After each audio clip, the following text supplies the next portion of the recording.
Hey, Vintage. Can you hear me okay?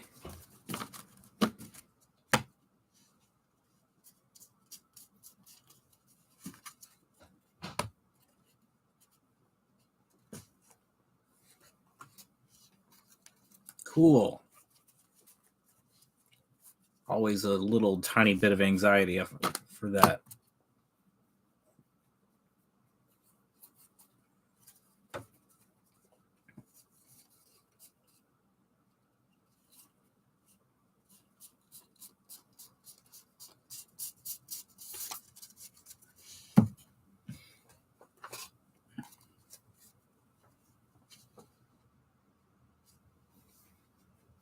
Yeah, Vintage, that's great. I'm really glad. I always love hearing stories like that. That part of the point for me for doing all this is to make people realize that it's possible.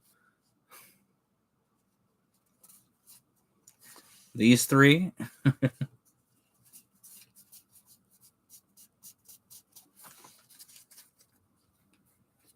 Hello, Loot Card Shop.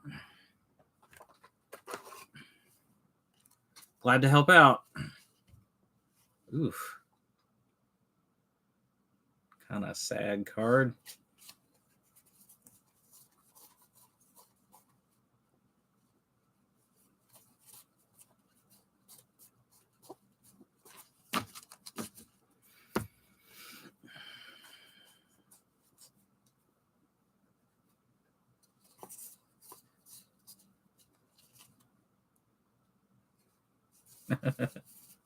It's true. Somebody will buy it. The demand curve never goes to zero.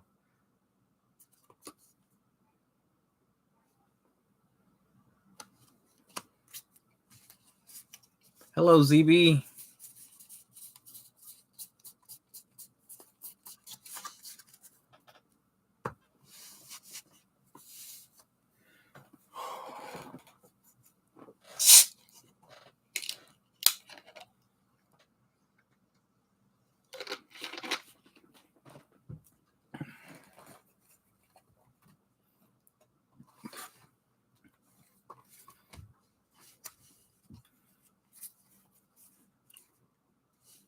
Hey, Benjamin.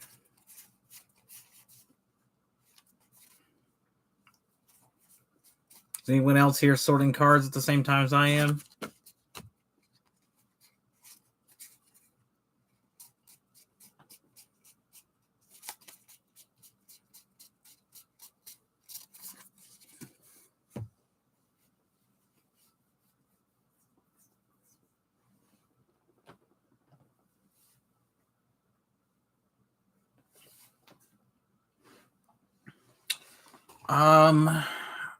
I haven't gotten any celebrations cards yet.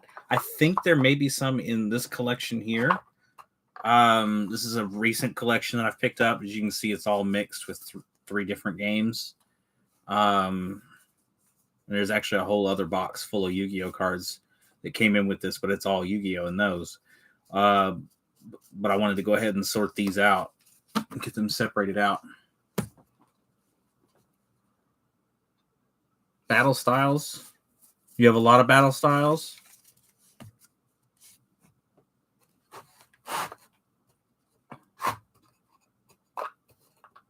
Hello, Ale. You should be sorting too. About 3,000 battle styles. That's not a small amount. I think I've got 1,500 in inventory right now,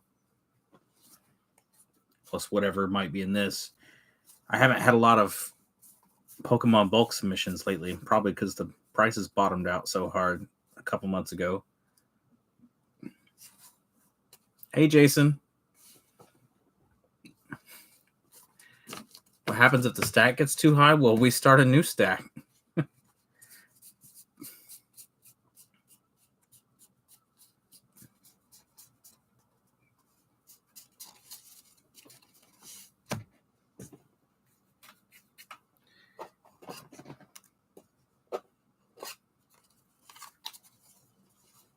That's all Yu-Gi-Oh. Yeah, there's some in the mail on their way to me because I ran out actually. So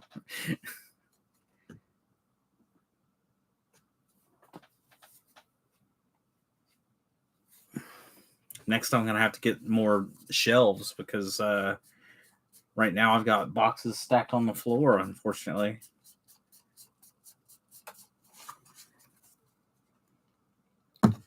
Our celebrations having a hard time getting their cuts proper. I don't think I've put any celebrations in my hands yet. That's not true. My I opened some with my kids right when it came out, but there weren't any condition problems with that. It was just one. I think it was an ETB.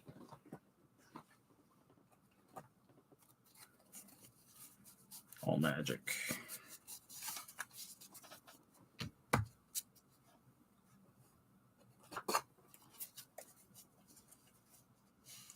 I haven't gone through these cards very much to look at exactly what's in them, but I have noticed as I was pulling them out and putting them in this 4-row box that there are some pretty decent older Pokemon and Magic cards in here. Oh, what am I doing? Talking instead of sorting.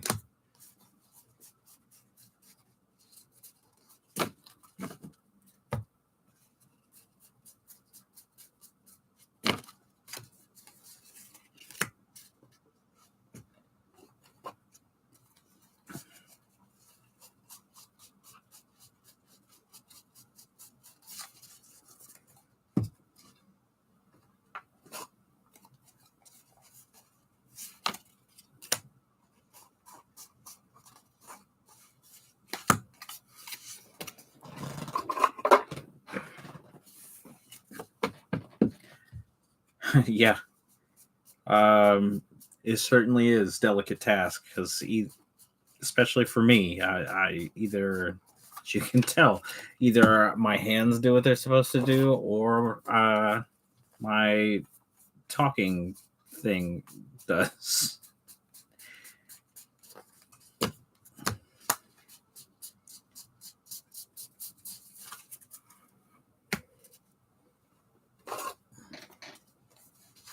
That's all Pokemon.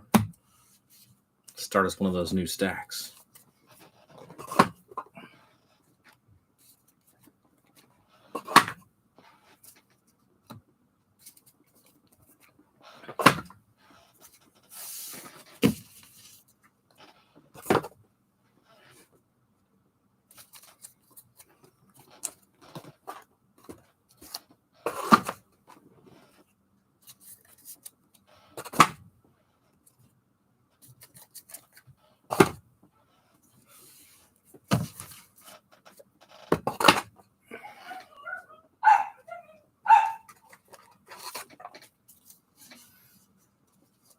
Ooh. Some nice curly cards there.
Silvering on the borders from on the rares, like the whitening around the edges, like this here.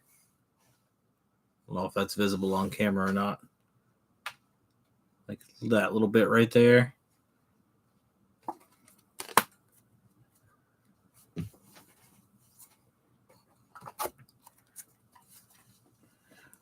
Typically what I do is I will condition everything is either near mint or not near mint. And I will, for the most part, not try and sell anything less than near mint as singles. I will, so if it's something that I feel like is a condition problem, then, even just like this little scratch on this one,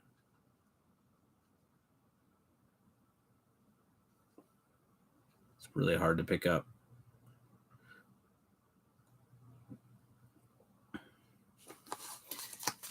Then I'll set them aside and try and sell all the lower condition stuff in bulk. Usually give somebody a really good deal on it. I will occasionally, Jason, sell higher value stuff at light play condition, but I really don't like to. The thing is, I've found that for people who purposely buy at lower than near mint condition, tend to be a lot more scrutinizing as far as the condition of the card, and will push back on whether or not it's light play versus moderate play or moderate play versus heavy play. Way more than someone who buys near mint will push back on whether something's near mint if there's a teensy miss. Like the back of this card, there's almost nothing wrong with it. There's maybe a tiny little chip up here on the top corner. Get the shine on it. You can see it's just not quite a flat edge. That's it. I might list that as near mint, especially if the front looks good. And probably no one would push back on that. But if I list it at light play, there's a better chance that someone actually pushes back on it because they're looking for those mistakes, in my experience.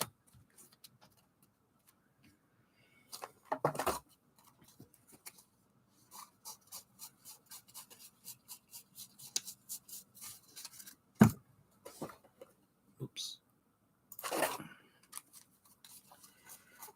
So most of the time, light play Pokemon cards, if they're not super valuable, end up with my kids.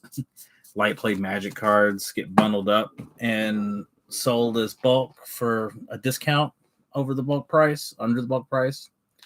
And I haven't had a plan for Yu-Gi-Oh cards yet because I've only got a few thousand so far. So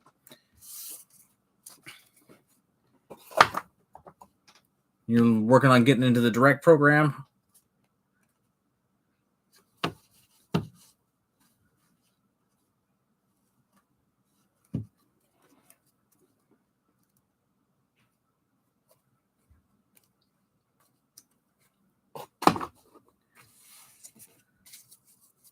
Post from a few months ago, goal of filling in 4 piles of cards a day.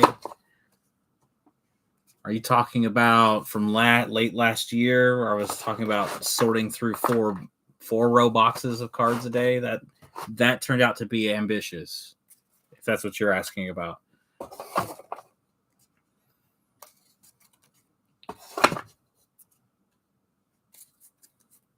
There has been, a few family developments over the last few months that made it difficult to keep up with that, even in the best of times. So, I've moved back away from that goal a little bit. What do we guys want to look at first? I've got, I don't know, maybe 400 Yu-Gi-Oh cards here, about 800 Magic, and about 1,600 Pokemon.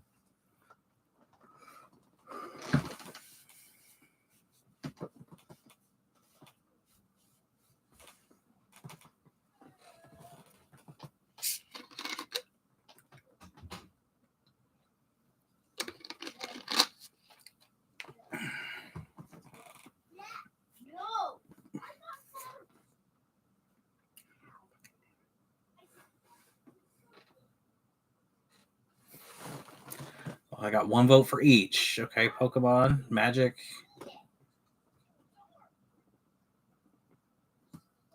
We'll get to it all. It's it's not which one are we gonna do. It's which one do we do first. Thanks, Loot Card Shop. Yeah, we had a whole round of COVID last November, and then Christmas, and recovering from all that, and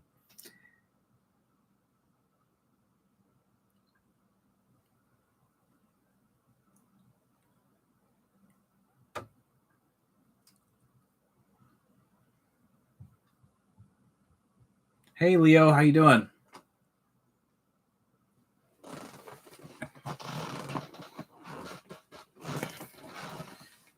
Y'all figure out what you want to look at.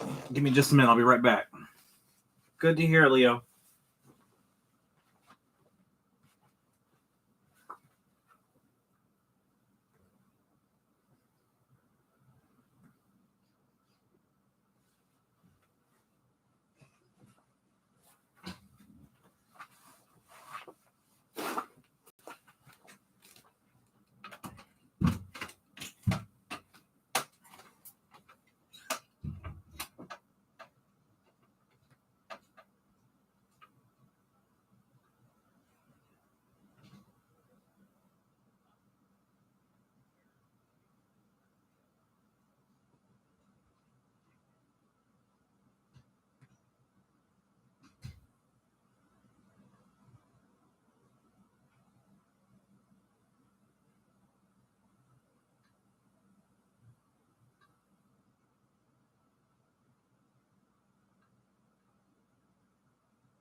Sorry about that absence for a minute, guys.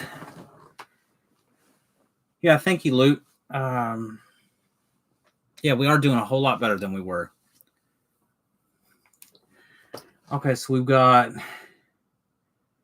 2 votes for Pokemon, 1 for Yu-Gi-Oh, 1 for Magic. So, yeah, I've got more Pokemon to go through anyway, so let's have a look through it.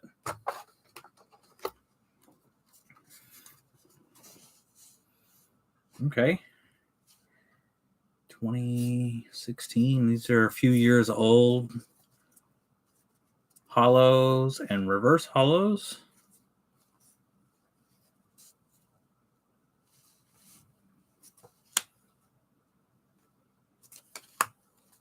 Looks like they're in pretty good condition. At least these ones are. Hey, Kenny. Card sale average per week. I don't know the number of cards, but it's about 250 transactions a week. Up or down 30 or 40, depending.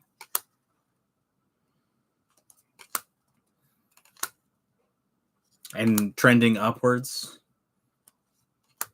Basically, if I can keep getting cards listed, then I do better. It goes up. And if I have a week where a bunch of stuff happens and I can't, we got a hollow and a reverse hollow of the same card. Then the higher demand stuff sells off really quickly. And hey, again,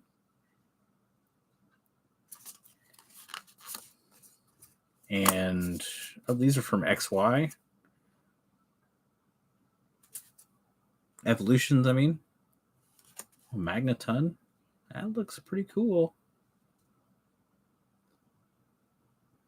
Did a good job on the foil with these. It's harder to see on camera, but in person it's very 3D looking. Grading is in conditioning, Kenny.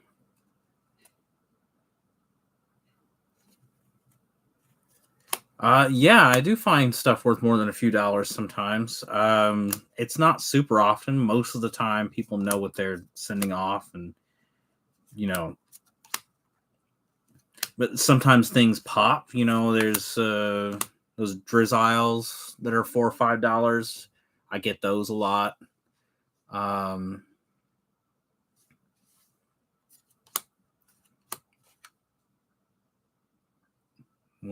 Slivers from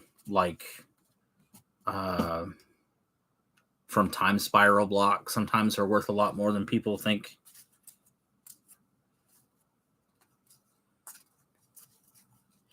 Yeah, Jason, it's helpful that I'm in the direct program with TCG Player, so I'm not processing all of those orders every day.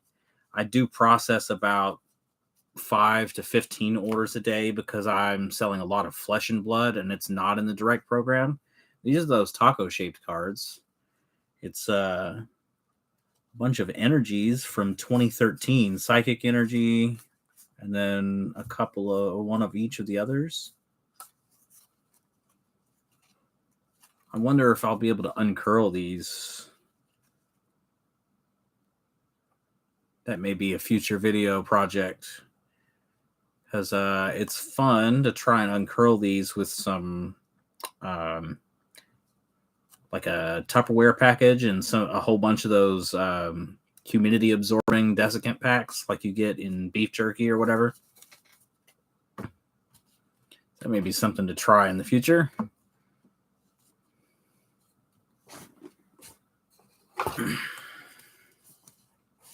More hollows. Still 6 or 7 years old.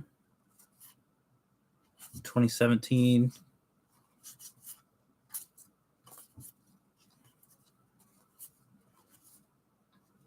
A little bit of grime on it.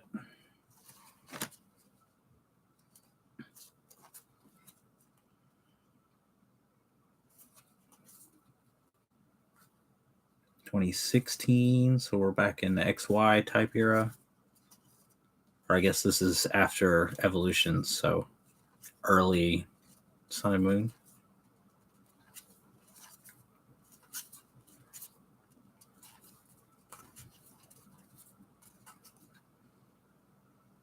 (2015).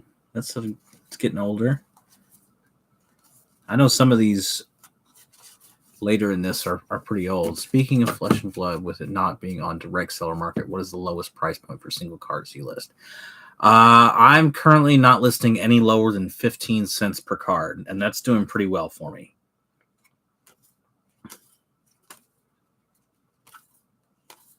I'm likely going to change my buy list prices with the Fab 2.0 announcement and the Monarch print run announcement and all that.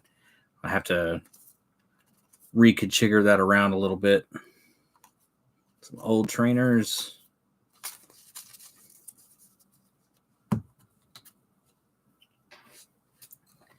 Yeah, it's weird, Kenny. The biggest indicator of whether or not you'll sell something is whether or not you list it in the marketplace to sell.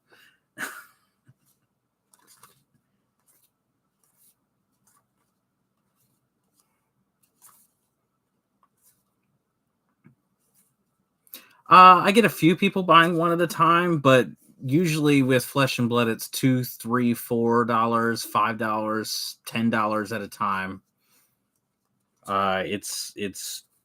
They definitely sell together a lot more than Magic and Pokemon ever did for me. You got some of those semi-rigid card holders. You send half card orders or 1 to 2 card orders out in the top loader. Uh, Jason, I always use the shipping shields. These like this right here.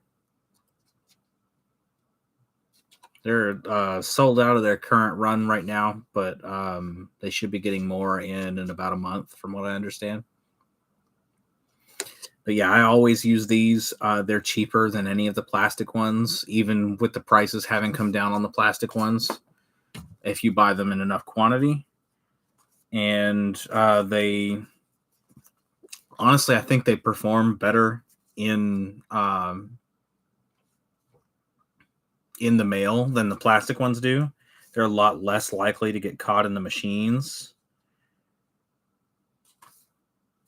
So they just work better, and I don't have to feel too bad about them being cardboard because I always put them in a graded card sleeve or a team bag, whichever one I've got available currently.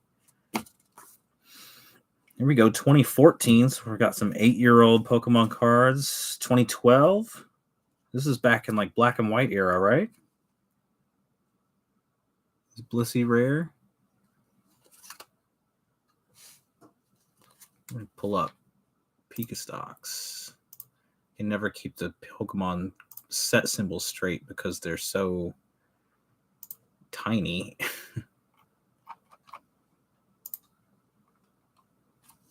So this is Dragons Exalted. Yeah, I was definitely not part of the game at this time. So looking pretty good for a 10-year-old card. Don't see too many Magic cards this good looking as far as condition.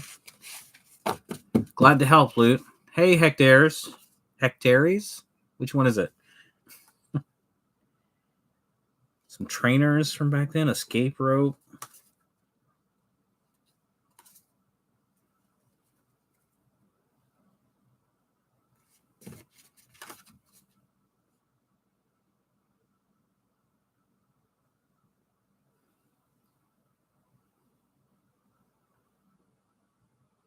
Furious Fists. So right at the beginning of the XY era.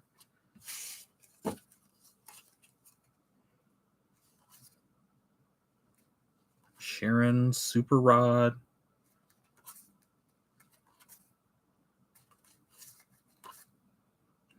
Literally black and white.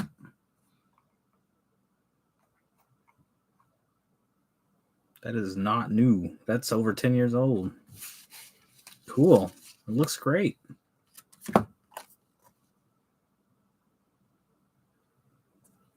Teensy bit of lip from when it was cut.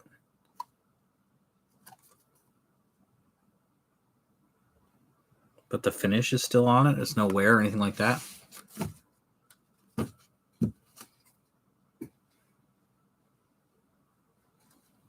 Hey, Sketching Hands. You're buying bulk from local players. That's pretty much what I do, except I get some in the mail too.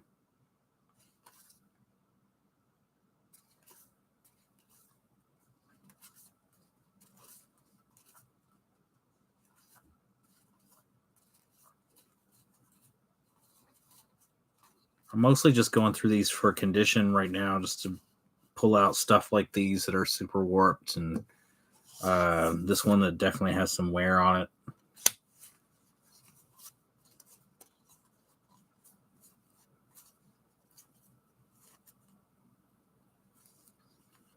Badoof.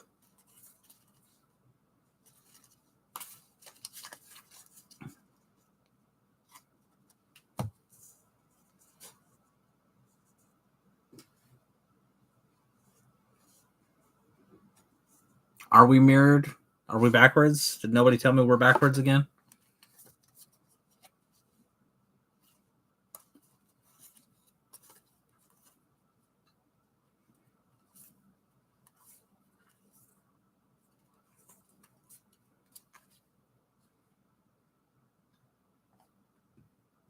Okay.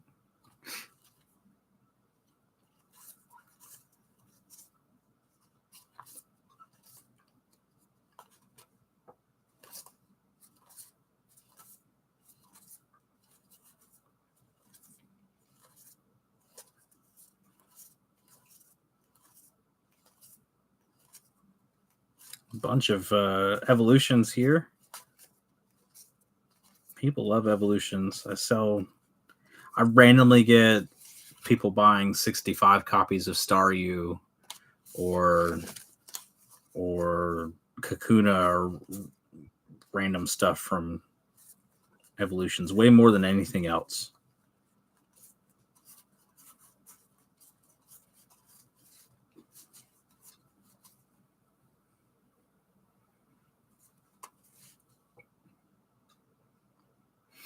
Hey Troy, oh no, these are they don't think they do shadowless evolutions. These are all from 2016, not from 99.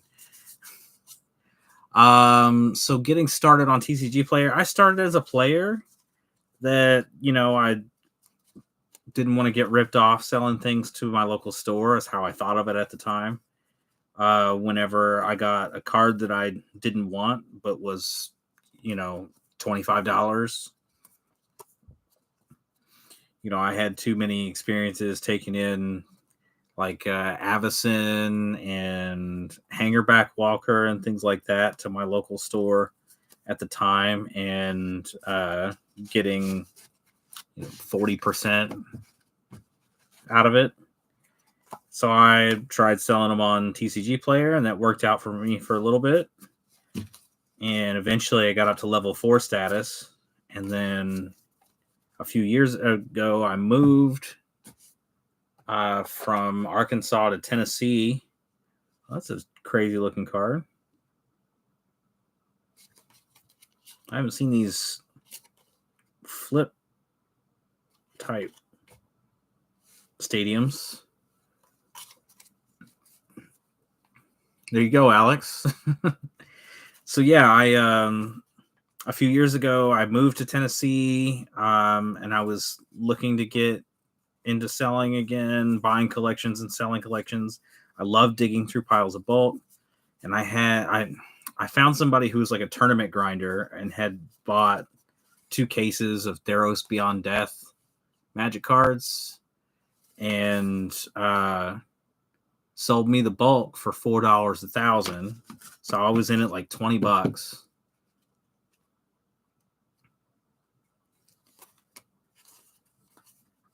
And I was like, I look up the prices on these cards and it's 5 cents. Somebody's selling it for 5 cents.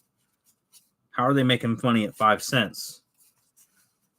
They must be making money. So I ordered one and it came in an envelope, and it's like, how are they making money doing this? It must be economies of scale. This is a newer set. What is this? Is this Fusion Strike? No.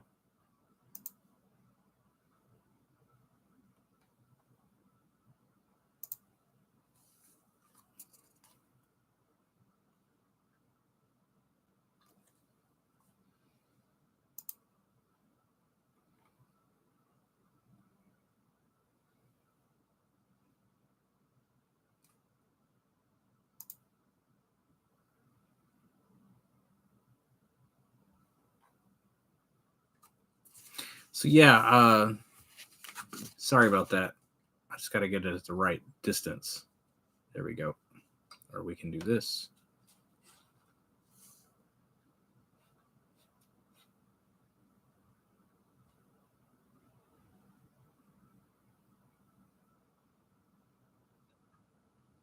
It's a new set, 2022.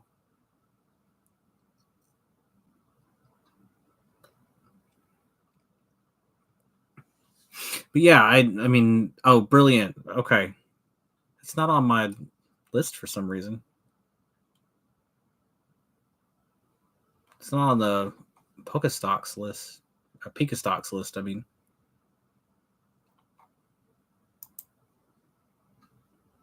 Weird.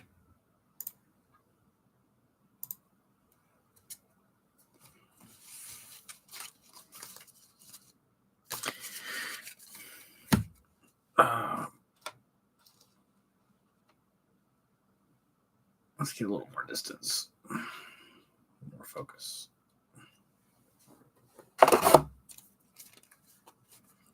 Energy, energy, energy. Everyone knows I love energy. But yeah, so I figured these places have which card was it, Max? The one with the symbol on it?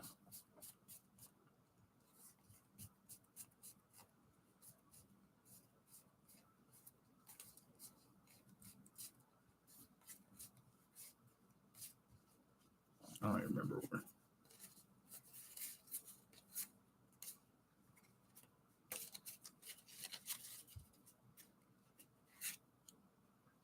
Oh, it's just the Pika Stocks website didn't have Brilliant Stars on the set list for whatever reason. I mean, it's not there, so I don't know.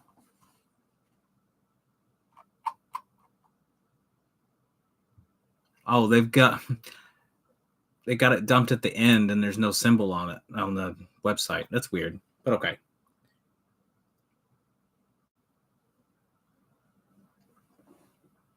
Thanks, Pika Stocks. It was helpful.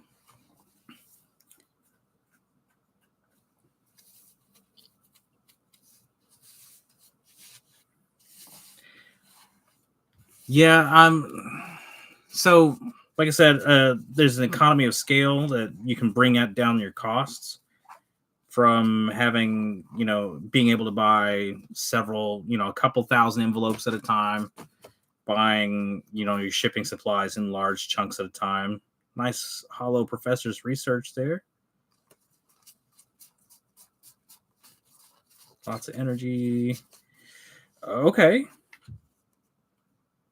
There's a nice little find.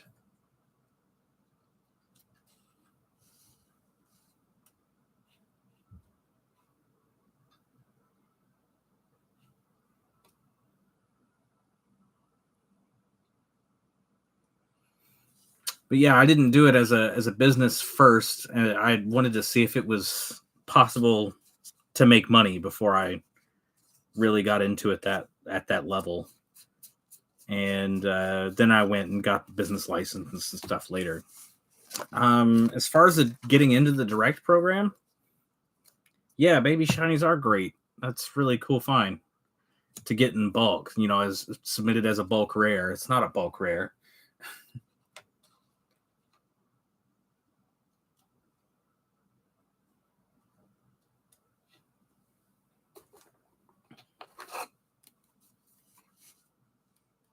Ooh.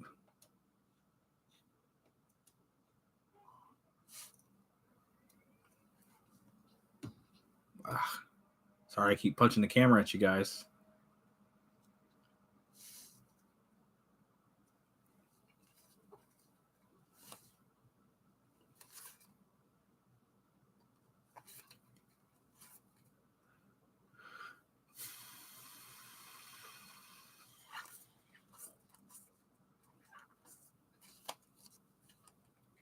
Yeah, so for getting in the direct program, sorry, Kenny, I kind of lost track of myself there.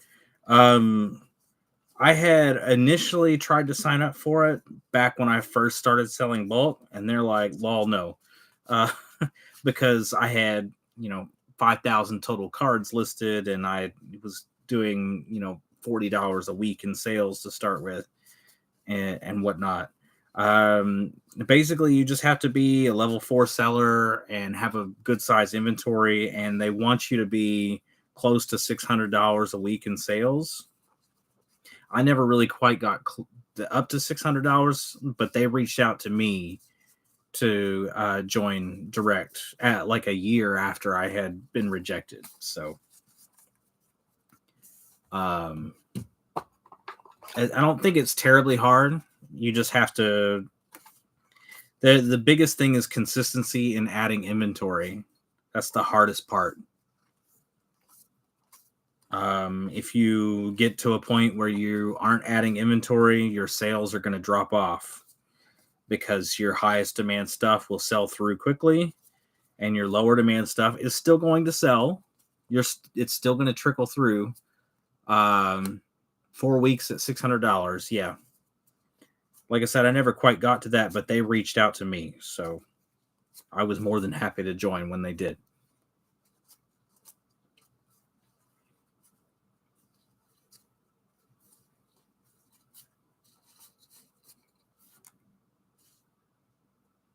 Some 10-year-old energy cards. Gotta love them.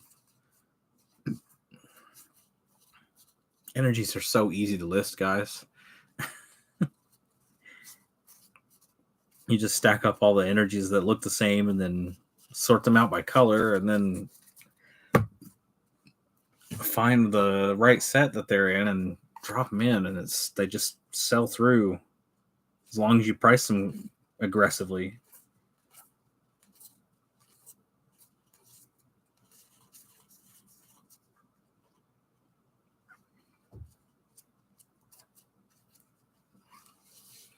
Working on listing everything and then rocking it out.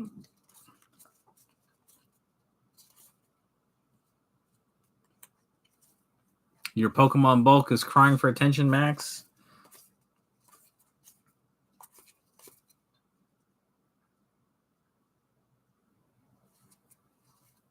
Six or 700 items in inventory.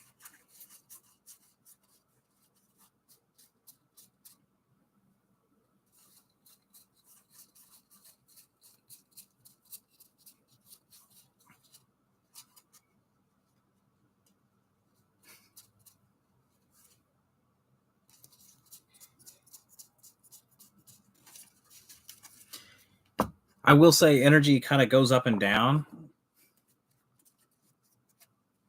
Yeah, the first one's definitely a flood. It'll get you. But yeah, energy goes up and down. Basically, I have a floor I set all my prices at. I try not to sell any Pokemon cards for less than 10 cents a piece, except for energy, which I'm willing to go down to 5 cents a piece, just because I can get them really cheap compared to the non-energy cards. Well, these are all really good condition. But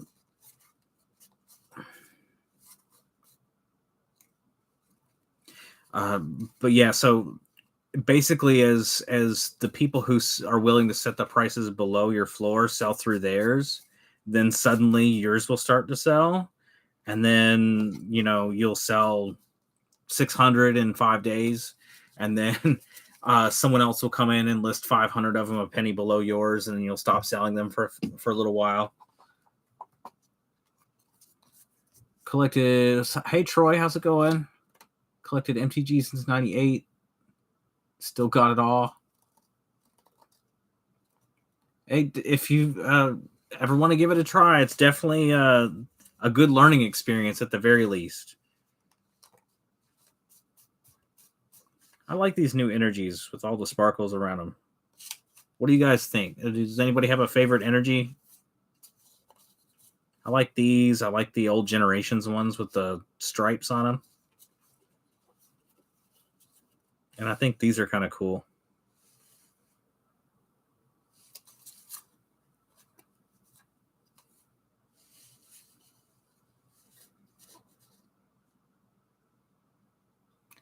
Hey, Q's.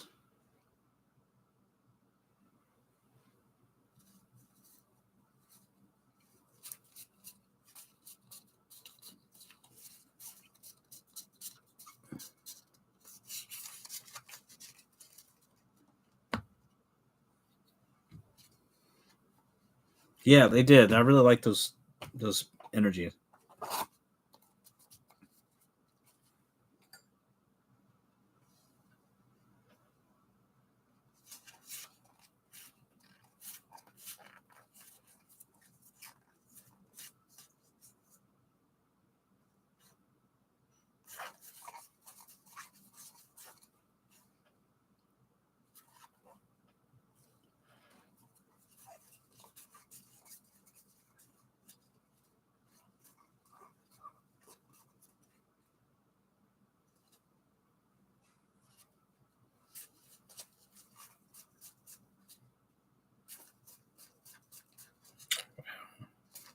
Those are cool. A whole bunch of those.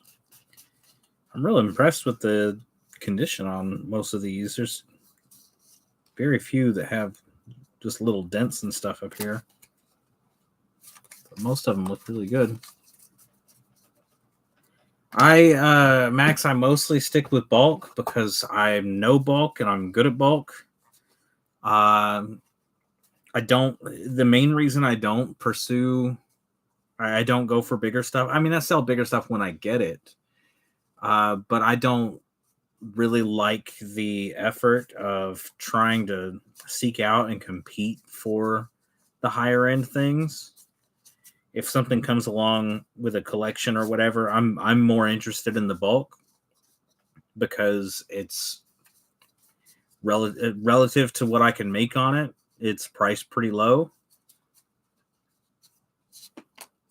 And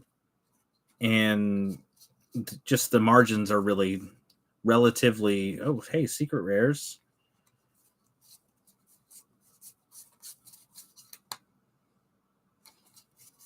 The margins are pretty thin on the higher end things, unless I, get aggressive with buying, like those card shops that I had a hard time selling to at 40%, 50%, 60% of what they would sell for. And a lot of people do that, and I don't have a problem with people who do that. I don't like to work that hard. I don't want to go and seek all that out. I don't want to spend hours every day going through eBay or trying to do retail arbitrage or trying to be the first one to pick up a collection off Facebook. I got other stuff I got to do. These cards don't sort themselves.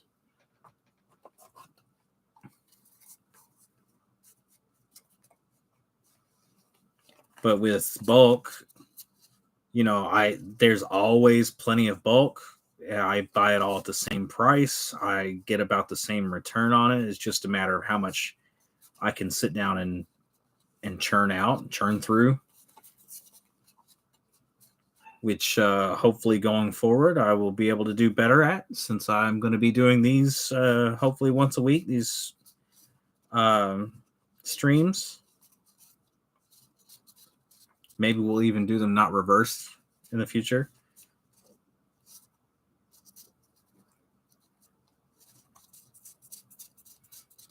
Yeah, I agree, Max. It's good to have some kind of niche. I don't want to niche down too hard because I don't want to. I wanted to niche down in a way that a lot of people don't. Right? So I'm not just in Pokemon. I'm not just in Magic. I wanted to get good at this aspect of the business, the scale of selling lots of cards relatively quickly. The kind of almost industrial level of the business. And I'm just one person doing this, and it's a lot of work. A couple of those guys. It's a lot of work, but it's not impossible for one person to do what I'm doing, and getting these processes and stuff down. It's going to be a lot easier to jump up once I can, once I have the opportunity to scale up. It's not going to be a growing pain for moving from this office here in my house to a warehouse with 10 million cards. My threshold for MTG, you mean like my selling floor? Oh, wow. Finding all the good XY cards. Yeah, so commons in Magic, I don't sell below 5 cents. Uncommons, I don't sell below 10 cents. And rares, I don't sell below 20 cents.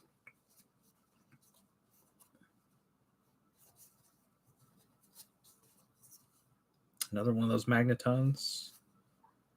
A couple of neat Pikachu reverse holos. This was a pretty good Pokemon collection.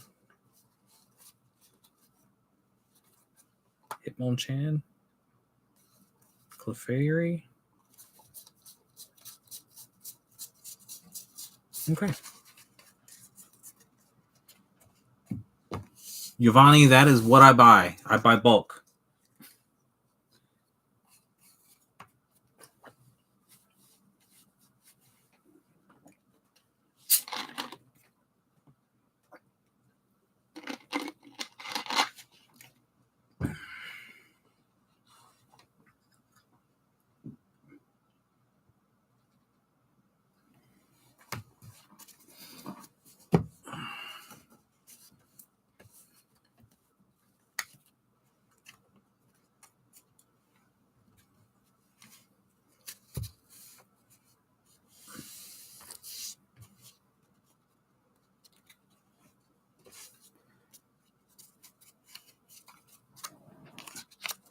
Let's get that Bolton in a sleeve real quick. Do I have a favorite Pokemon? Hey, Clockwork Tomato, how you doing? I do. I have one that I identify with really strongly.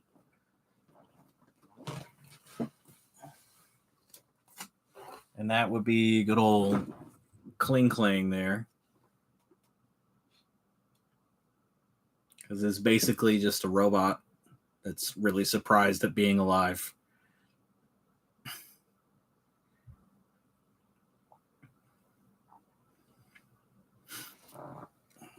How about you guys? Does anybody else have a favorite Pokemon?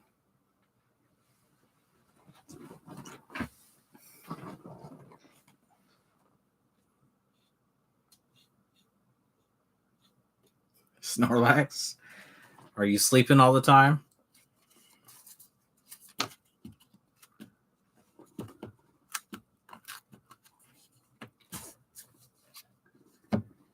Here, I'll put my website with my publicly posted buy list prices up real quick, Giovanni. 12,000 commons and uncommons and 1,000 rares, reverse commons, and reverse rares. All right.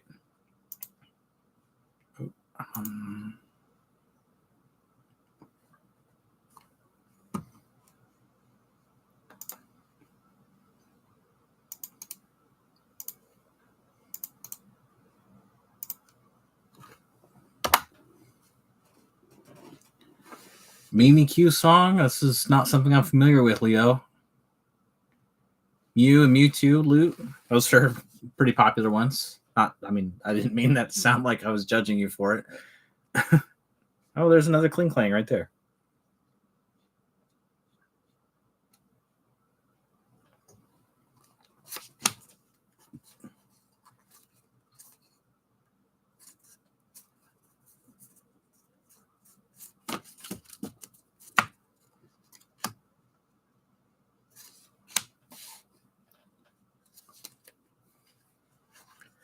Yeah, I remember when I was a kid, Charizard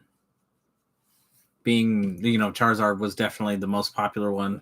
I was not into Pokemon when I was a kid. I was really, really into the Star Wars card game. And Magic was my second one. Yeah, definitely, Kenny. There's definitely always more work to do. If you list all day or sort all day, you're gonna get something done. That's for sure.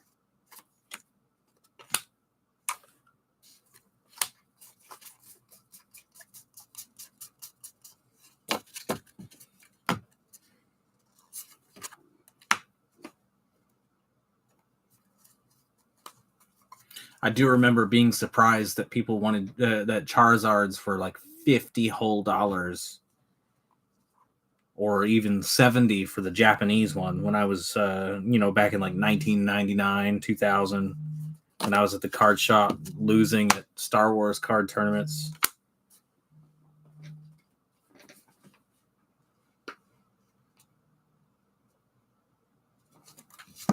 Hang on just a second, guys. I got to take a phone call real quick. Hello? Maybe.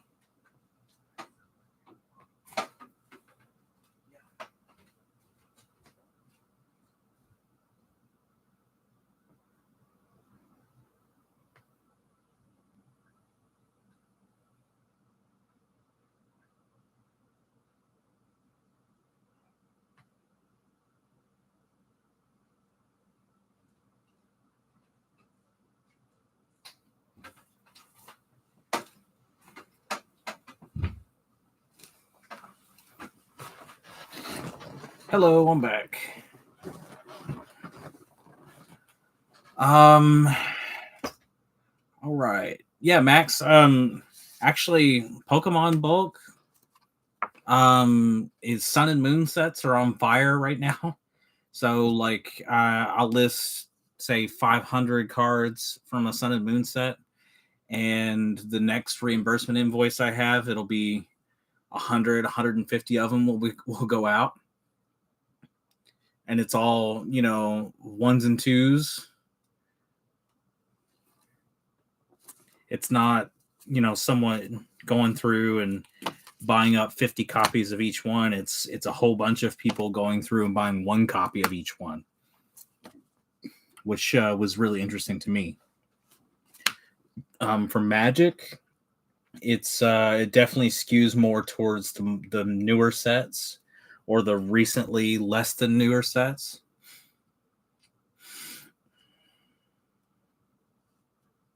Really, Leo, that's interesting.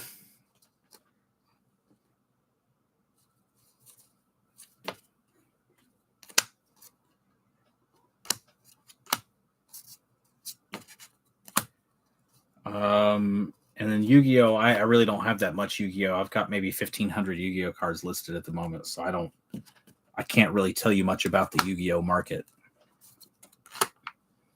I'm working on improving that.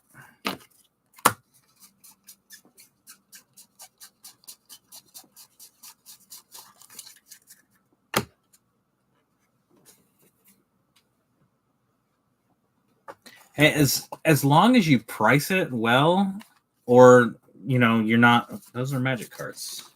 What am I doing?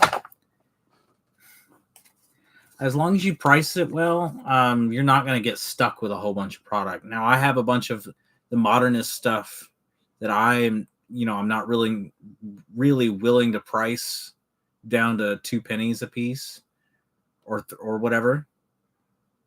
But so it's going to sit for a little while, but everything moves eventually. I did a video a while back about the long tail, which is this economic theory that got popular after around year 2010 or so.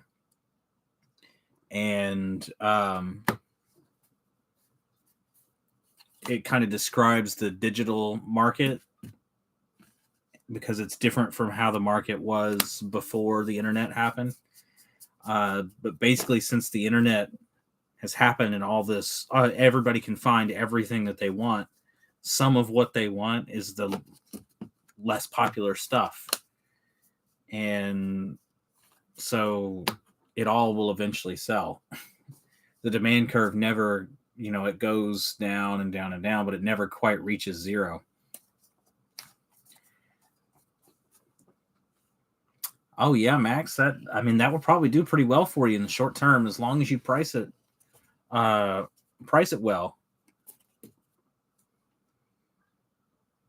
There we go.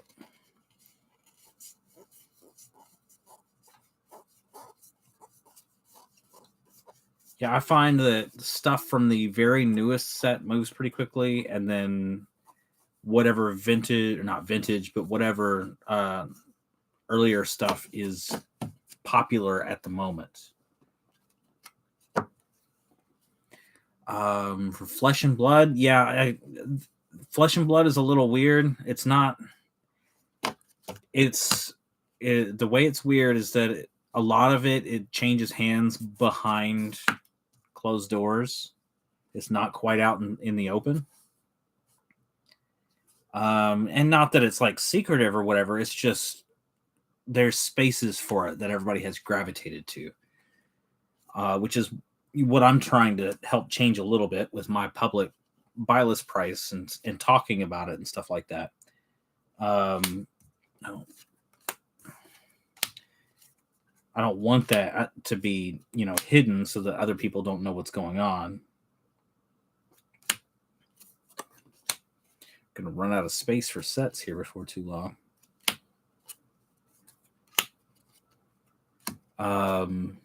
So yeah, there's not a lot of it that's just out. Occasionally, you'll see a set pop or a box pop up on eBay, but a lot of it changes hands through people who've networked with each other or in Discord groups or closed Facebook groups and things like that.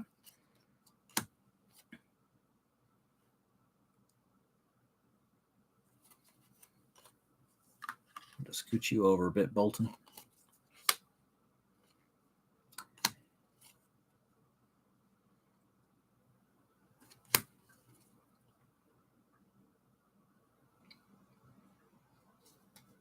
I don't think I have any Pokemon sets that I've got that many copies of anything in currently, but I definitely have that much in Theros Beyond Death and Throne of Eldraine and every set of Flesh and Blood for commons.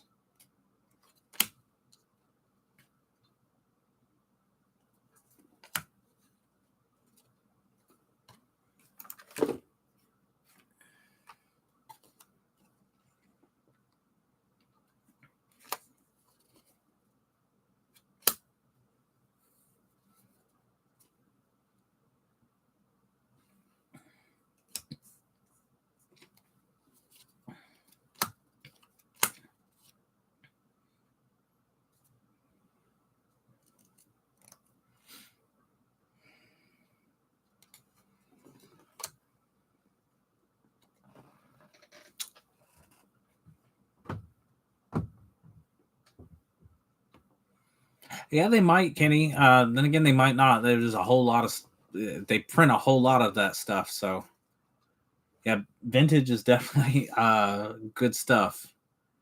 Bought a small collection last week. 10 cards in a pocket. That's a lot. Well, I'm glad it wasn't messed up by being so many cards stuffed in there.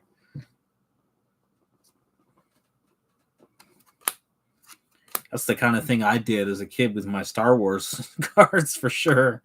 I probably ruined a few dozen stormtroopers trying to shove them all into one pocket.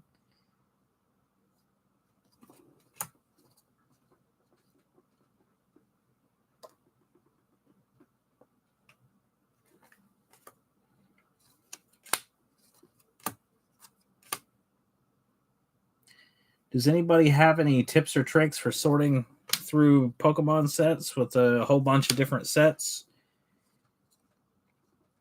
Because I'm, as you can see, relatively slow at it when it's a bunch of different sets. Mostly because I don't have all the sets memorized like I do the Magic sets. Sableye is your favorite?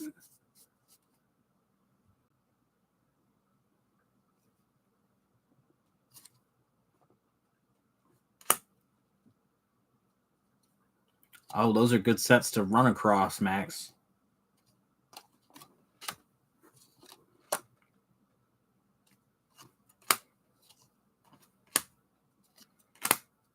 My wife kept all of hers from when she was a kid, and she had a bunch of stuff from base set through the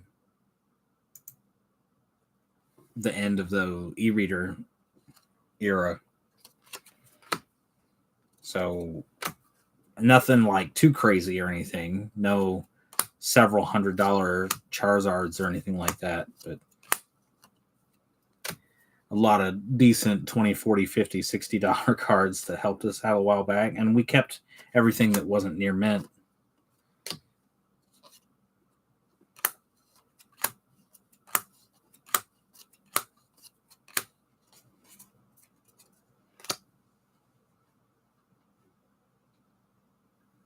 I was looking at the set symbols. I didn't even see. Oh, yeah, here it is. Sableye right there.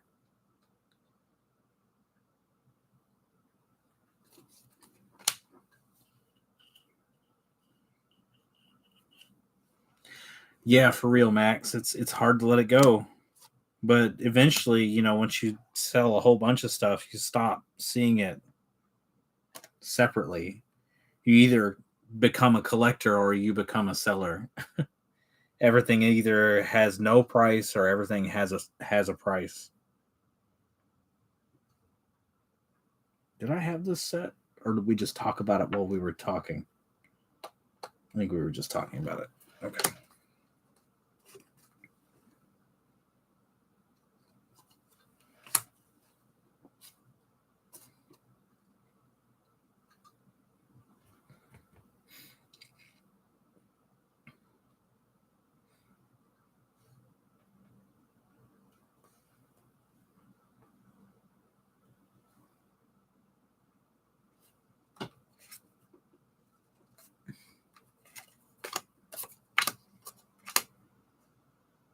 Goodness.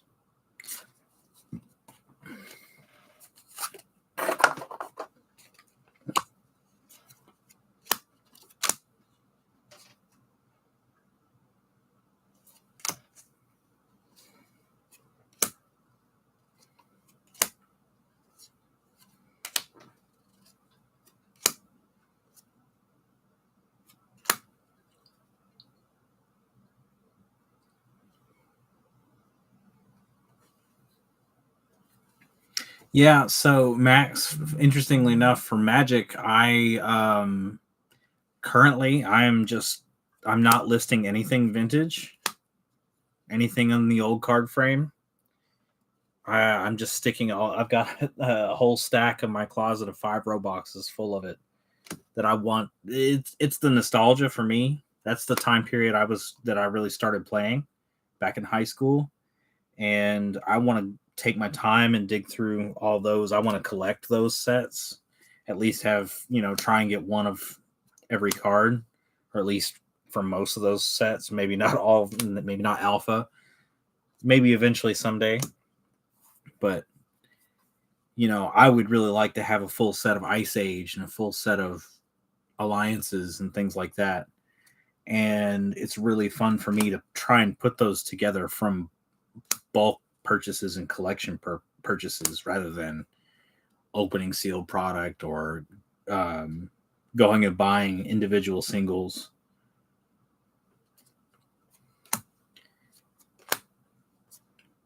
Eventually, someday, I'll actually have time to sit down and go through them and figure out what pieces I still need and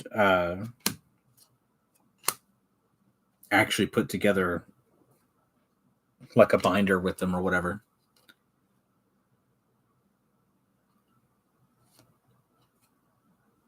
I've thought of that, Tomato, but I don't want to come off as inauthentic. I don't really know much about it. But if that's something there was demand for, then I could definitely try.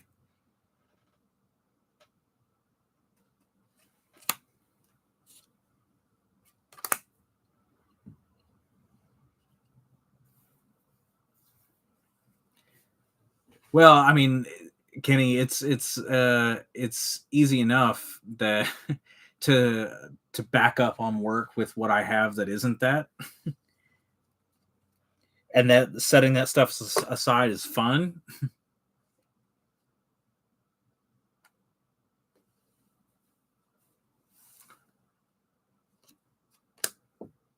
Are you talking about Max? Are you talking about Pokemon or a Magic collection?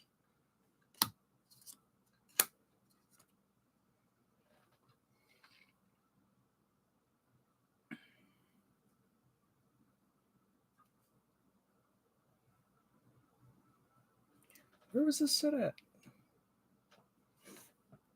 I wish Pokemon sets had bigger set symbols. My eyes are getting old. Yeah, I'm not hard up for cards, and if I ever am, then I know I've got those sitting there. I've got them there for a rainy day when I have time and want to do something fun. Sorting cards is soothing for me in a lot of ways.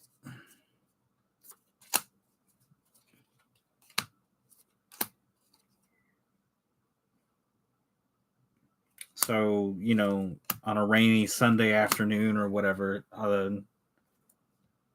that's kind of a fun thing for me to do.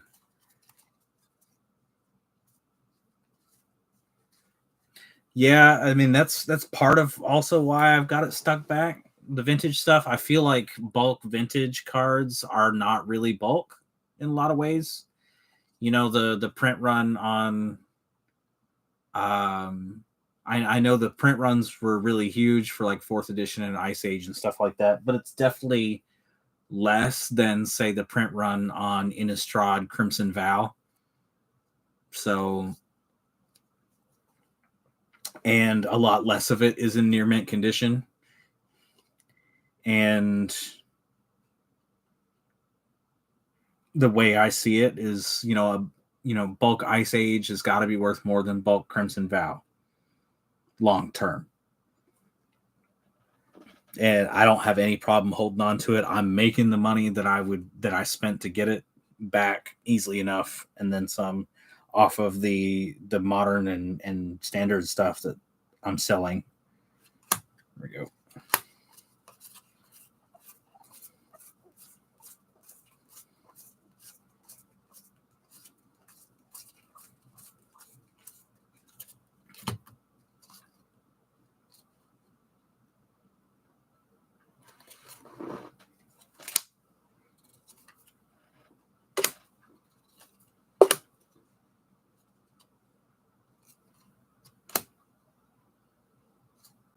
Yeah, that would be helpful too, Max. I wish they were all in the same spot. I wish they were the same size as the original set symbols. My brain doesn't like it when they change card designs. You know, subtle stuff is okay. Like, you know, this to this doesn't bother me. This to this doesn't bother me.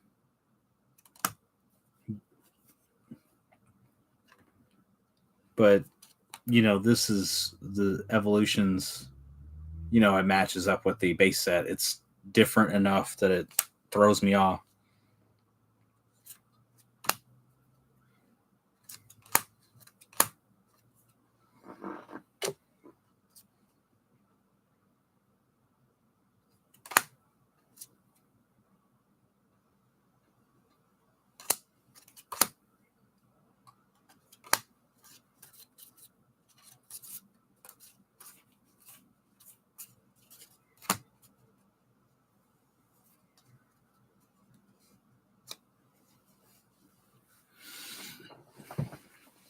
Yeah, I've heard some people sort them like vintage style, e-reader style, and then left hand set symbol and right hand set symbol. And I might start trying to do that in the future.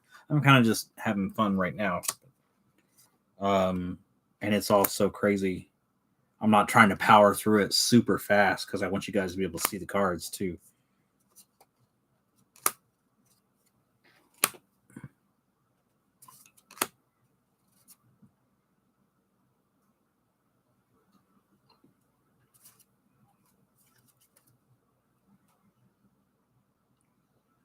Goodness, where was this? There we go.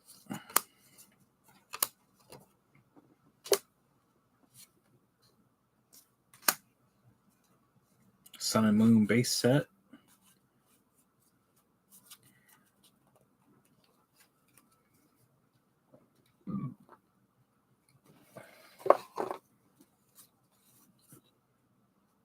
Does anybody else have kids? I've got a 6-year-old and a 4-year-old, and they were really sad that Pokemon Sun and Moon left Netflix because they watched through the whole series about 6 times in the last 3 months.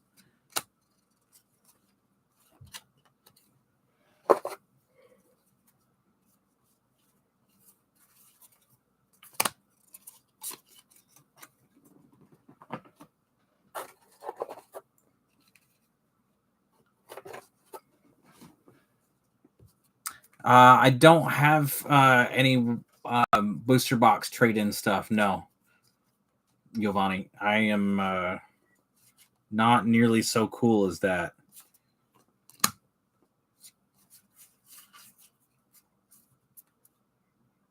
Yeah, 6, Tomato. He's in kindergarten.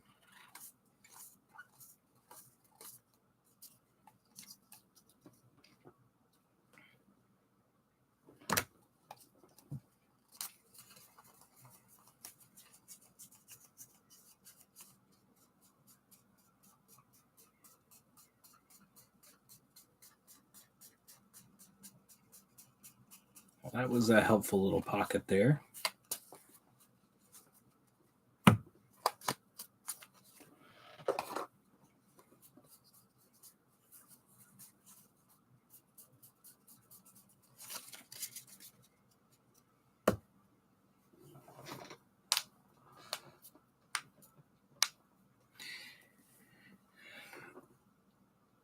Hey, Perez, I don't go below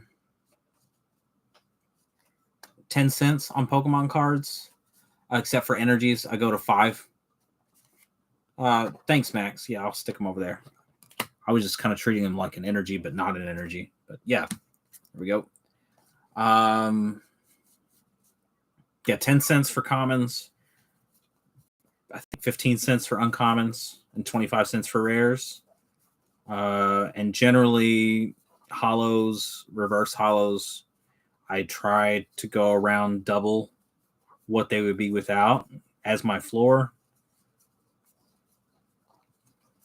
Sometimes with the newest stuff, it doesn't sell super quickly, but oh no, I wasn't tossing them. Sealed, no, I don't really buy a lot of sealed. Occasionally, I pick stuff up to open just because I like opening things, but I don't have much tied up in sealed. I found that I'm not very good at buying sealed product and sitting on it.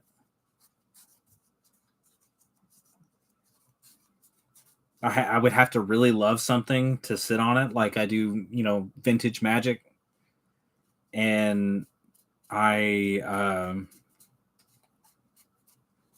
I'm not really good at just sitting on sealed product. I got to know what's inside, or I got to sell it to get it out of my face. Right now, Card Turn I'm selling full time. It started out as a side hustle, and then my job situation changed, and it was nice to have this to fall back onto and really put in the effort to try and move it up. Yeah, as far as my kids, they get most of my light played Pokemon Ball or below.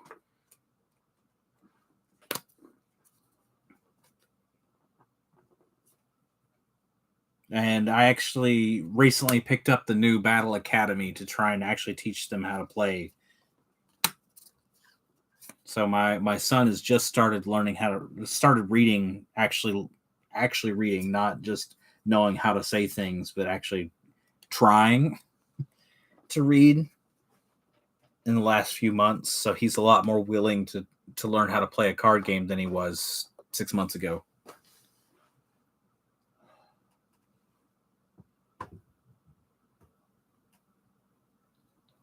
With the TCG and PayPal fees, I can't go below 35 cents a card with 99 cents shipping. Yeah, so with the fees, I'm gonna do a video on fees before too long. But basically, every time I get a comment about it, I talk about it. I'm willing to lose a tiny bit on the cheapest sales. A 5-cent sale, I'm going to net about 50 cents of payout from TCG Player. It costs me 65 to 70 cents total to ship, a plain white envelope with a shipping shield and a penny sleeve and a stamp. I'm that sale I'm going to lose 15 or 20 cents on. But it's more than the floor is so not far below my cost. And the ceiling is so much higher. If somebody buys a playset of 5-cent cards, I'm breaking even. If somebody buys a 5-cent card and a 20-cent card, I'm making money. The transactions that are above that cutoff point are much more than the ones that are below, and they go much higher than like the net profits for those that go up. The amount is much higher than the net losses from the ones that are below the cutoff point.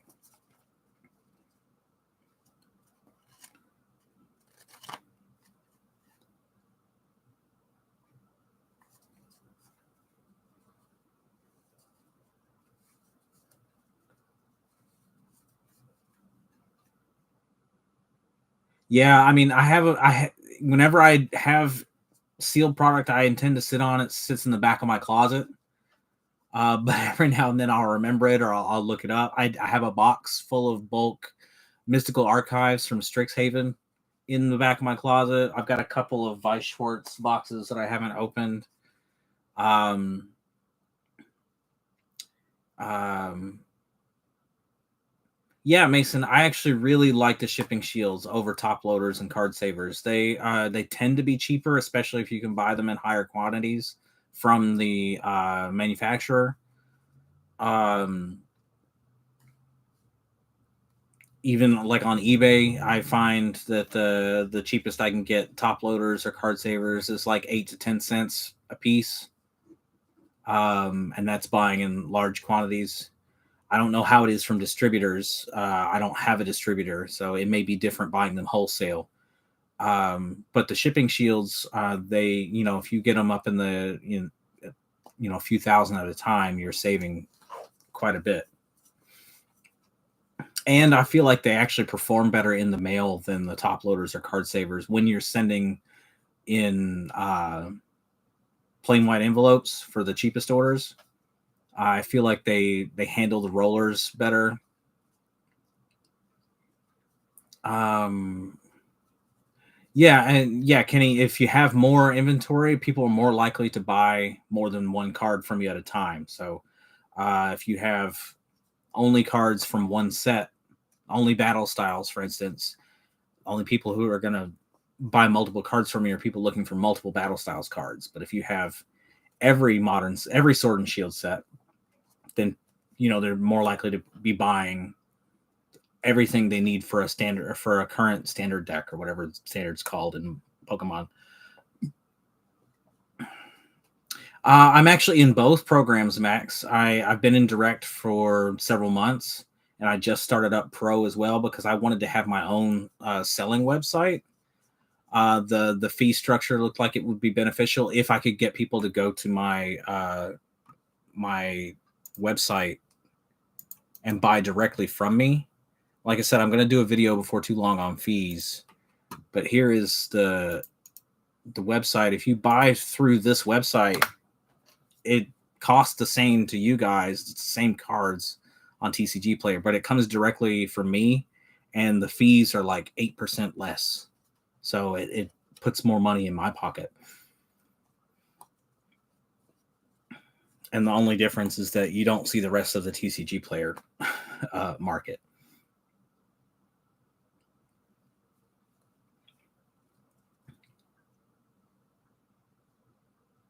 And as far as the stamps, I used to buy stamps for cheaper. I used to get them on eBay, things like that. There was a big deal. I think like around September of last year. The eBay stamp market crashed. Like they were down to like 29 cents a stamp, 30 cents a stamp. It was ridiculous. And come to find out that the whole time the market was being flooded with Chinese printed counterfeits. Like you would order a roll at 42 cents per stamp or whatever like that, or 5 rolls from 42 cents per stamp, and they would show tracking from California, but they would show up with Hansa characters all over it and all over the packaging, and it would take 3 weeks to show up. And I guess 2 or 3 other sellers got in and they raced to the bottom, and then eBay got wise and cracked down and killed all the sellers that were all the accounts of the sellers that were selling the stamps. And so the market shot back up to like 54 cents per stamp, which is, a cent cheaper than they were at the post office at the time.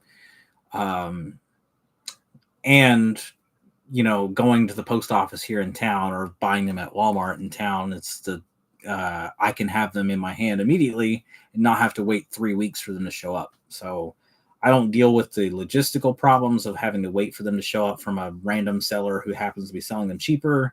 I don't have to worry about them being counterfeit. I hate counterfeits. I'm in the, collectible cardboard business. I don't like things that are not real. And so I found other ways to reduce my costs, like shipping shields and other ways. Yeah, it was a no-brainer going with the Pro. Well, I sat on it for a while. I've been thinking about it for a while because a lot of the Pro benefits are specifically tied to running a brick and mortar store. So, like, I don't really have any use for kiosk.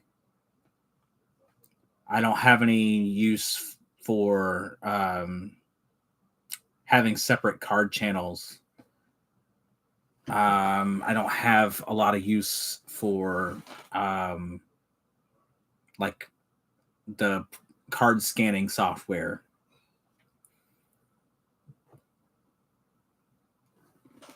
So mass price will be something I'm looking into in the future, but most of the benefits from Pro aren't really helpful to me for a online bulk warehouse type retailer. But the Pro website with the fee structure set up the way it is, it seemed like it might be worth it, and so I wanted to try it out and share with you guys how I tried it out. Horror stories and acquiring bulk. Most of the time I haven't. I found some fake cards in bulk, but not like they fooled me. Yeah, that's okay. Good to know, Mason. So like I haven't gotten 10,000 fake cards. I found a couple of fake cards in bulk before. Mostly it's like stuff comes in boxes and it wasn't packaged correctly, so it's looks like it's been through a blender. You've seen y'all seen a couple of my older videos, stuff that shows up all jacked up.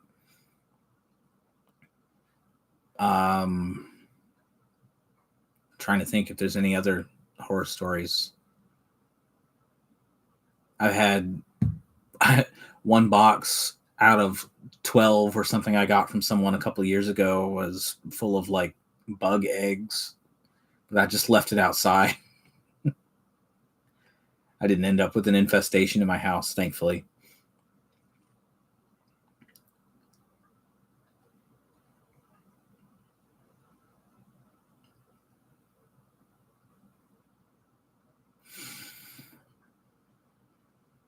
No, I wasn't like, as far as the stamps thing, I wasn't feeling like you were attacking me or anything. I just wanted to let you know why I don't advocate necessarily buying cheaper stamps.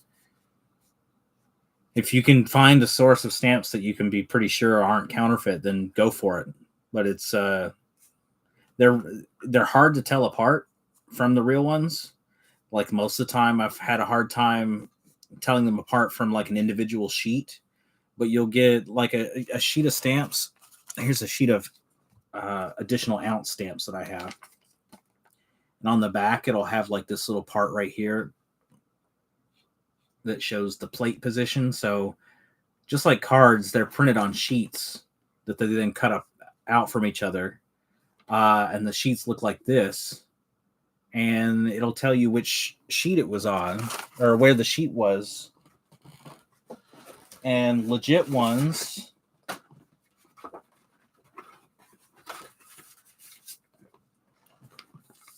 should have a different position for the most part. Maybe I'm wrong about that because I have 3 here from that I got from the post office's hands that are all the same plate position. I've had issues where I get 20 of them and they're all show the exact same spot.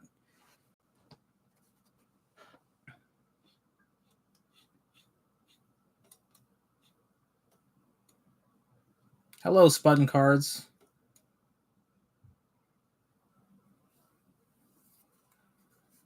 Are you in Europe?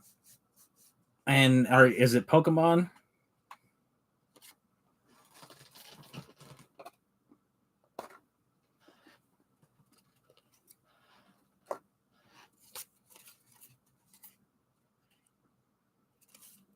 Asia, okay. I can't really tell you anything about the online markets in Asia. I know Card Market supposedly has just opened up to U.S. sellers. I was thinking about looking into that. I emailed Channel Fireball, never heard anything back from them as far as their marketplace.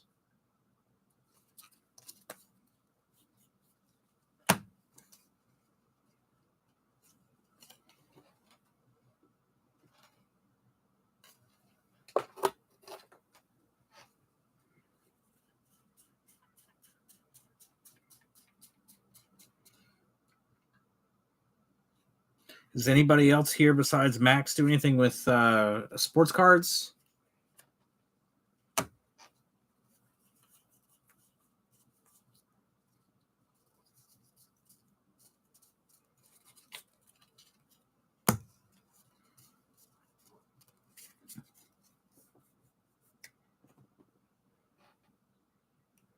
Yeah, I'm looking. I'm excited about that too, Mason.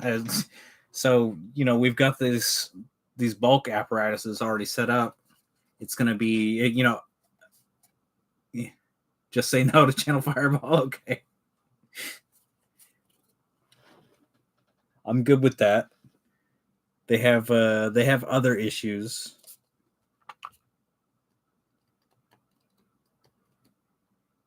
What is but yeah, TCG Player looks like they're going to expand the sports cards this summer sometime, and sports card bulk is readily available.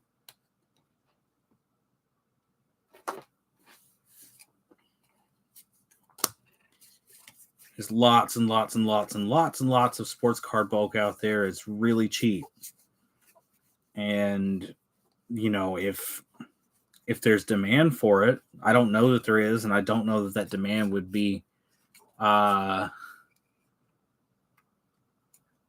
would actually sell through TCG Player. It's not known for being a sports card market. I hope that they advertise the heck out of it. But there's not a, if the market works the same way as it does for game cards, then there's not really any marketplace out there like it for sports cards. Like the Beckett marketplace has a big barrier to entry to sign up.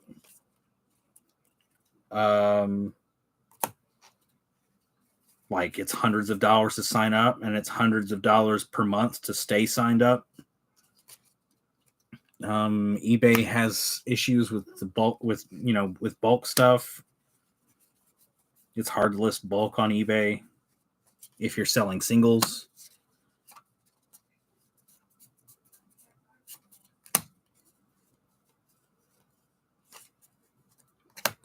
So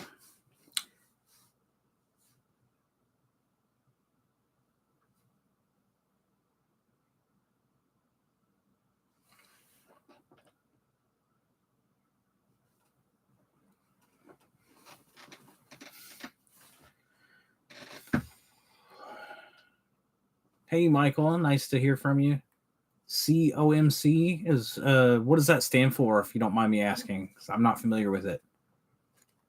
I haven't bought or sold a sports card since the Star Wars card game came out in 1995.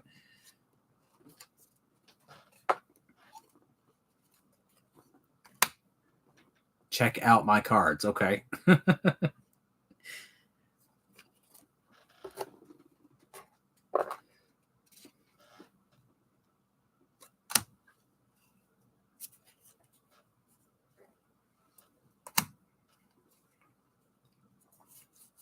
So SYP, for people who don't know, that's store your product, I think. And that's like a fulfillment by Amazon type service that TCG Player does. You send off your cards and they sort them and list them in the direct program for you for a higher fee, of course. And they only do it for cards that are over, I think, 25 cents now.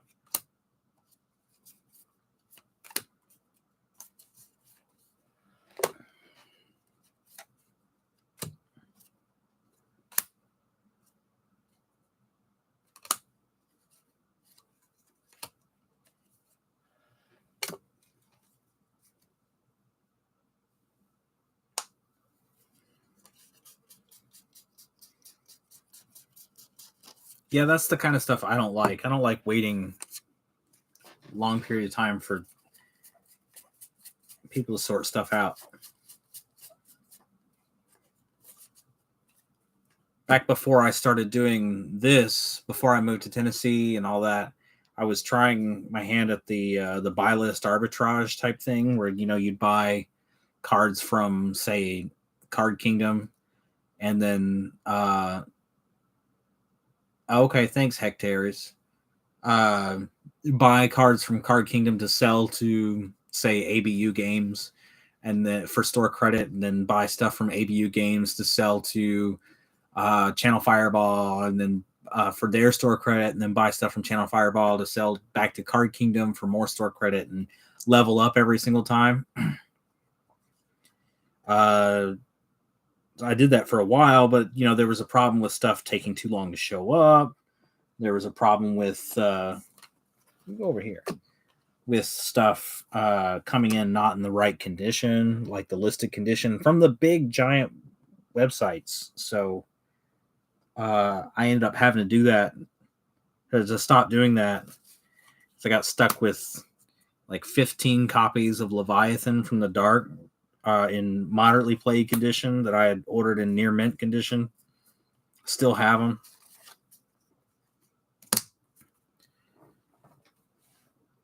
Specific cards that I enjoy collecting for my personal collection. Well, like I said, I still have all the Magic vintage cards that I pick up, which is probably close to 50 or 60,000 bulk right now. And I know there's rares and reserve list cards and stuff mixed in it. Not high-end reserve list cards, but a lot of the $2 to $10 reserve list cards that I just haven't sorted out and picked up out of it yet. For Pokemon, it's not a whole lot. Pretty much all of it's on the table for me to sell. There's I have a Klinklang that I kept just because I feel like I might be a Klinklang. And trying to think. I've got some, miscuts and misprints and stuff that I've pulled out of bulk collections like this that I've just stuck back, but not anything specific.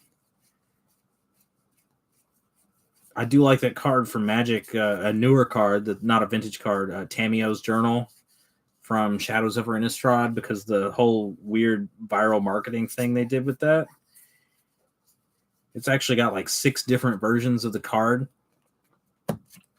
that each one ties into a different clue token, and it gives you a clue as to who's behind the whole issue, like the whole mystery on Innistrad, which it was pretty much obvious to everybody. But anyway, it's a neat thing, this whole mystery thing. So I like books.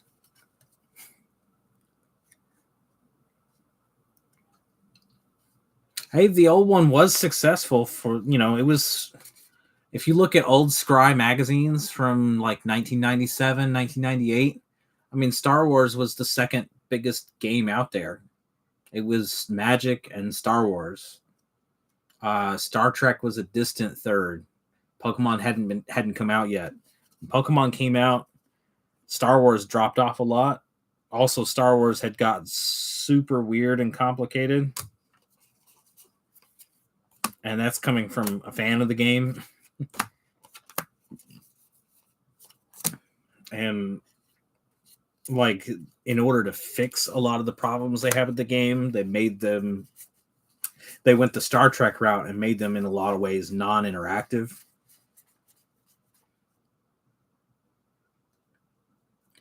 I haven't looked a whole lot at the new set, New Capenna. I kind of gotten away from spoilers. I haven't been to a pre-release in a few sets. I know Obnixilis was your boy, Tomato. I think the flavor is interesting, and interesting is good enough for me.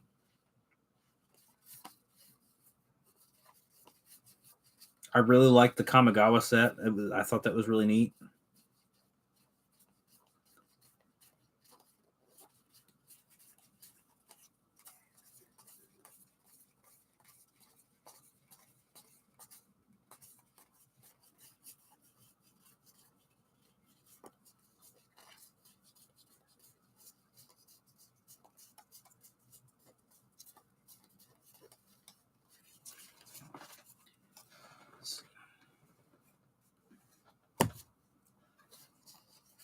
It would be cool if they came out with a new Star Wars game, but I don't know. I'm kind of Star Wars has jumped the shark a little bit for me. They should do one based on the Clone Wars or something like that. That would be interesting. Yu-Gi-Oh and Duel Masters, Santiago. I never played Yu-Gi-Oh. My brother, I've got a brother who's 10 years younger than me, and we watched the show together, like the first season of the show when it was new. He was like 5, so he was a little young to play the game, but was super interested in the show.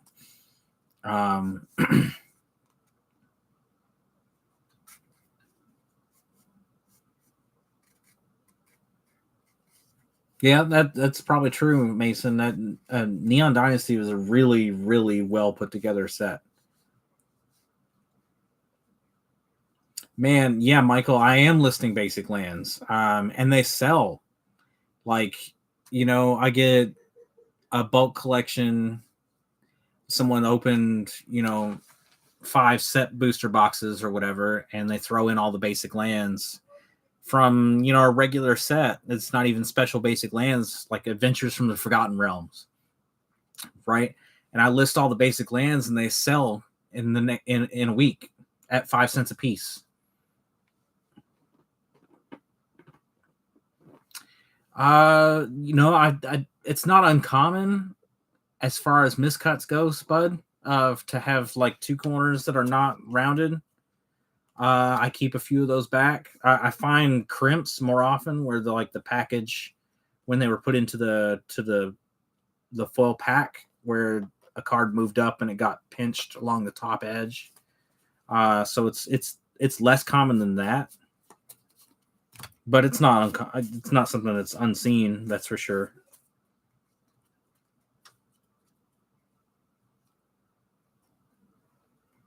Hey, no problem, Santiago. You definitely you're almost there if you're at level 3.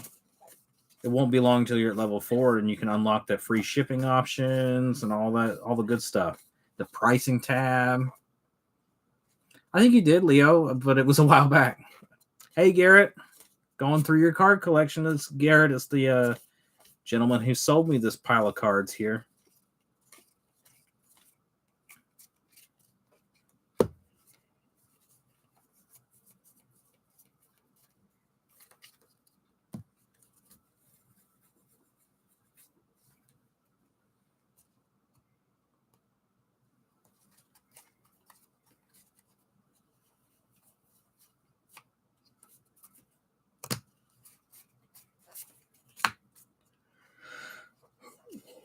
Almost through all the Pokemon cards as far as set sorting, which is exciting because then they can get listed.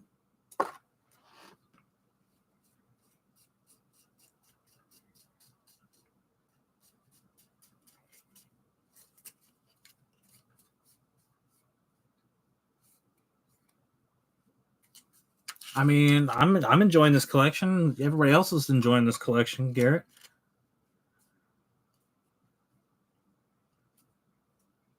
What's worth more than bulk rares, Michael? Where are we at? Tribal.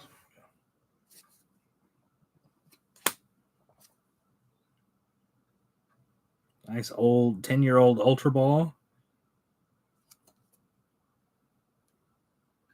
Near mint.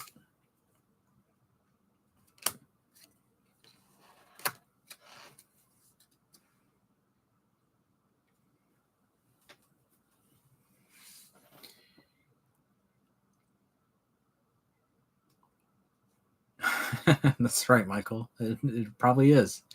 Yeah, Mason. So My philosophy on that, I talked about it a little bit earlier, but I list everything at near mint, and I only sell cards that are near mint, and I'm really harsh with my conditioning. So I if there's anything on the card that looks like it might be an issue, I won't sell it because I don't want to deal with the customer service. I don't have time for it.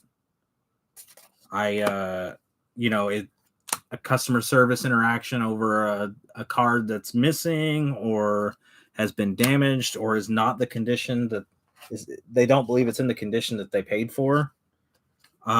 Takes me 30 minutes to an hour total over the course of several messages to deal with. And that, for me, that's a lot of time.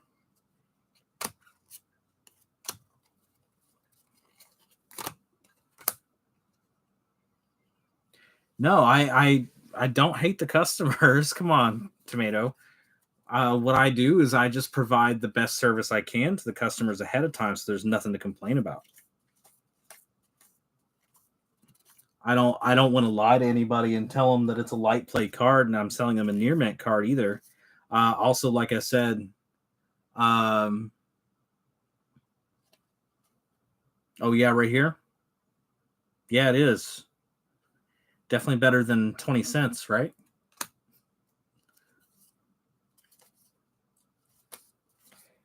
Yeah, I don't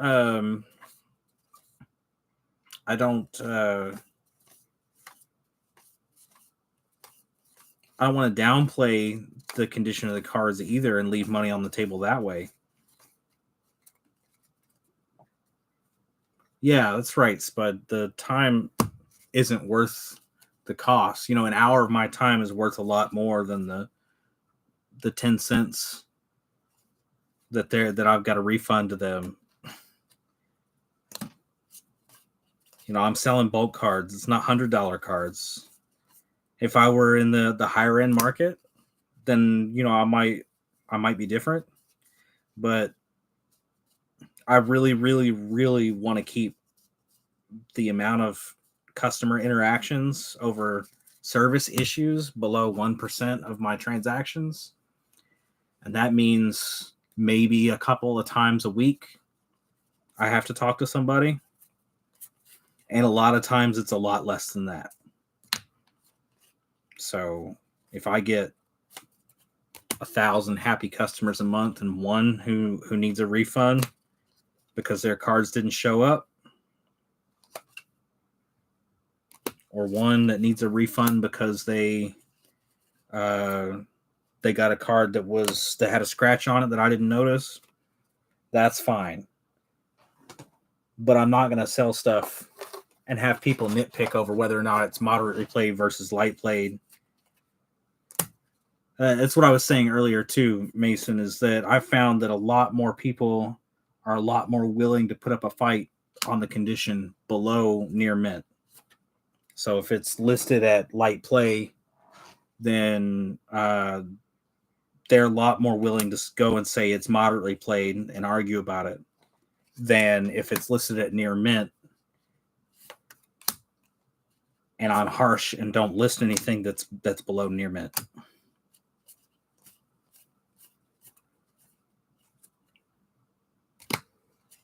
Now, occasionally I make a mistake, send out a card that's below near mint, or something happens in transit.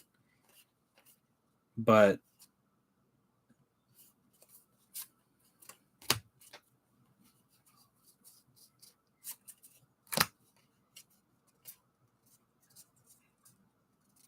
I found that the hassle is just a little bit more of a hassle for me. Well, that is all the Pokemon cards. So that was a big deal. I think I'm about to have to wrap it up tonight. Did anybody have any other questions or anything they want to talk about for next time I can think about? I'm going to try and do this as a once a week thing, some Monday nights.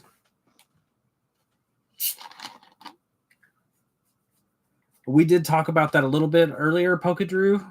Nice to see you, by the way. Thanks, Loot. That's all right, Garrett. Next time. So we did talk about that. They will sort your stuff for you. I don't think that they list it if it's below 25 cents. I could be wrong on that number. I think they just changed it recently, and I can't remember if they changed it to 25 cents or if they moved it up from 25 cents. Thanks, Max. Santiago, you don't qualify for direct just by getting to level 4, but you do qualify for pro. And then for direct, the requirements are more stringent. They need you to have close to $600 in sales for a 4-week period. $600 per week for 4 weeks. Thanks, Michael, and thank you, Mason. Hey, you deserve a lot of the credit in my blowing up. Thank you for pointing all the eyeballs at me that needed to see it.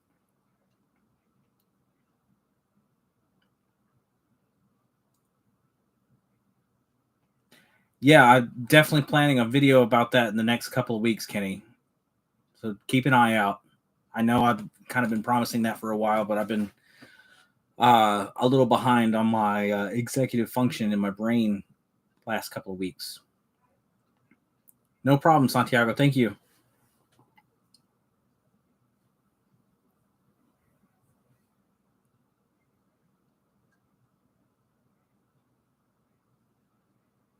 Appreciate it, Kenny. Thank you.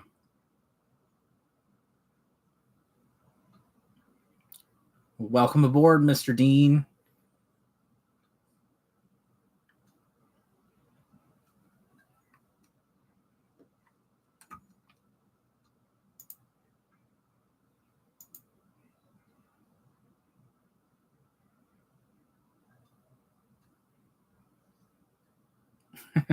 It's nice to see you, Tomato.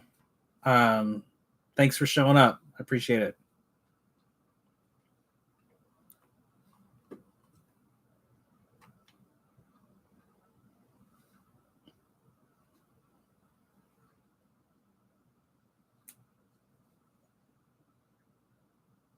All right. I think I'm going to cut it off there. Thank you, guys. Thank you again.